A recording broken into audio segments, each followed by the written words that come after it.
to start a new series called Homestead Girl Talk. All right, fun. We're driving in the car. We're on our way to Walmart. Not like a very homesteady thing to do, but I'm just having trouble finding citric acid because I need to do some canned diced tomatoes, and that it calls for the citric acid. Maybe I can do it differently. Maybe somebody out there can tell me a different way, but nevertheless, I've checked all the homesteady places around me, and I think I'm just gonna have to head to the Walmart. Plus tomorrow's Father's Day. But we wanted to, as Brooke said, wanted to do a little Homestead Girl Talk. So, Brooke, what do you really like about being on a homestead? I mean, we moved there. You were 12. You're 13 now. It's a lot of hard work, right? What do you like about it? Okay, so what I like about being on a homestead is basically how you can go out whenever you want and just like be with the animals. And also I like just how it's like not like super busy and like a million people, because right now on the road we're driving, there's no people, literally no people on the road, not a single person. Oh, there's a car. Yeah, there's one car, and so we're just doing open roads. So although things are like 20 minutes away, they're literally feels like 5 minutes because it's just open roads.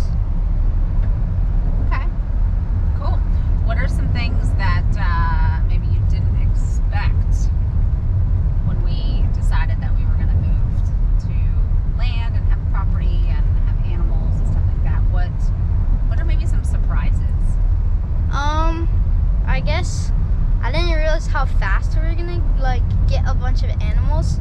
Okay. Like, cause right away Dad was like, we're gonna get chickens, and so we got a bunch of chickens, and I didn't realize that chickens would turn then into pigs, then into goats, then into cows, then into all these different things. So Yeah. I guess that was unexpected. Okay. But unexpected in a good way. Yeah. Okay. What do you think, I know we've talked about this a little bit, but do you, living on the farm, does it inspire you to, about what you might want to do for a living when you grow up? Yeah, I definitely so before I moved to a homestead, like before we moved to our farm, I wanted to be either an engineer or a doctor. So it's kind of changed a little bit. I was leaning more to engineer, and then now I want to be more of a large animal vet, and because I like working with animals a lot, and yeah, that would be great if I had animals as a part of my job every day. Cool. What's your least favorite chore on the homestead? My least favorite chore, probably cleaning up poop. Okay. I don't think that's fun for anybody. Is any poop worse than the other? Like, is it the cow poop or the pig poop or the chicken poop? Like, what's... Well, the only poops we have to clean up are the dog poop in the barn, and the cow poop and the goat poop mixed in the barn, and then the chicken poop, Right. and then There's a lot of poop. yeah, I think the worst is probably the cow. I mean, none of them really smell, but it I don't know, it's hard to clean up because there's a bunch of hay mixed in. Yeah.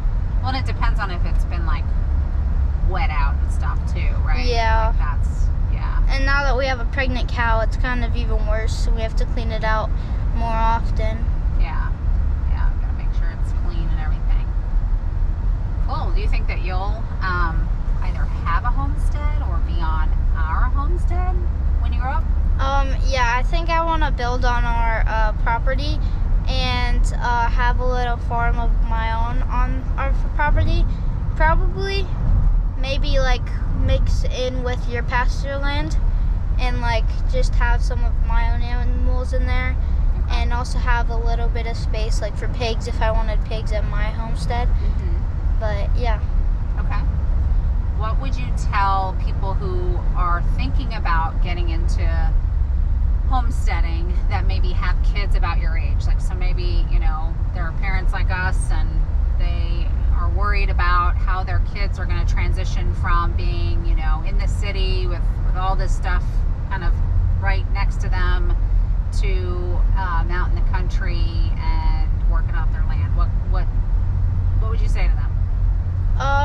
I mean, I guess just go for it, because like there's just a lot nicer people down here, I guess you could say. I mean, yes, there's a lot nicer people, and you can your kids won't have problem trying to find friends, I guess you could say. They might have less friends, but you'll find friends here, and it's a lot fun being on a farm. So I guess just go for it, I guess. I don't know. Okay. All right. So they shouldn't be worried about it. Their kids are going to be fine. Yeah. All that kind of good stuff. I mean, I'm fine.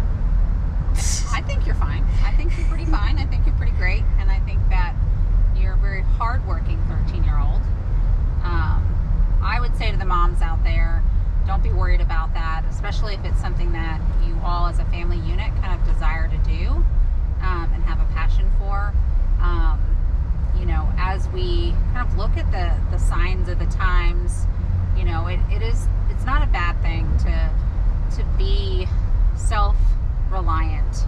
We were at a self-reliant festival last weekend, learning a lot about that, and it could be everything from a natural disaster that comes in and messes things up. It could be something more severe, but it's certainly I was listening to the Homestead pastor and his wife, and they were saying, I'd rather have it and not need it than need it and not have it. So I think that kind of hits the nail on the head on how we think about just being self-reliant, self-sufficient, prepared for what may or may not come.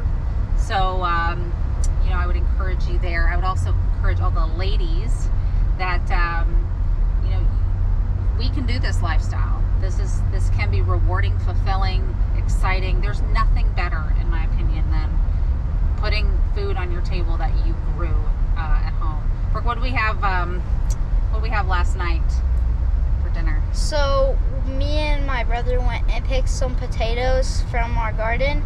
They were small, they were probably not ready yet, but they were amazing potatoes. We also had cucumbers from our garden and green beans. They were both very, very amazing. We basically had nothing from a grocery store, because our steak that we had was from our, what do we call it? Like a local farmer who we got a whole cow from. Yeah, so nothing was from the grocery store except for all of our seasonings and our sour cream that we had. Talk about the texture of the green beans. So the green beans, since they don't have that wax stuff on there, you can there's these little micro hairs on it, and you can it just, I don't know, feels different. You were also saying how different they taste, right? Yeah, they taste sweet. They taste actually really good. Somebody was saying, and I can't remember who it was, about how the reason kids don't like vegetables is because they've lost a lot of their flavor by the time they get to the grocery store. And if you pick something fresh, there's nothing like something fresh off the vine. It's inexplainable, in my opinion. I don't know how to explain it other than it just tastes so fresh. And you just have to try it for yourself to really understand what it tastes like. The whole family was oh, these green beans are amazing. They tasted good. They were the right texture. We wish we had more because they were so good. Yeah, I definitely have to be better about my green beans and planting more of them so that I can can them, and kind of learning about how to save a year's worth of food as we think about preparation. So anyway, I think this is I think, first episode of Girl Talk for Narroways Farm. If you guys have topics or if you're curious about a woman's view about, you know, a various topic, we'll obviously have information that's not, you know, female related, but happy to entertain any questions or topics from the ladies on what you're maybe concerned about or curious about with regards to living on a homestead. So thanks for hanging out with us. I hope you guys have a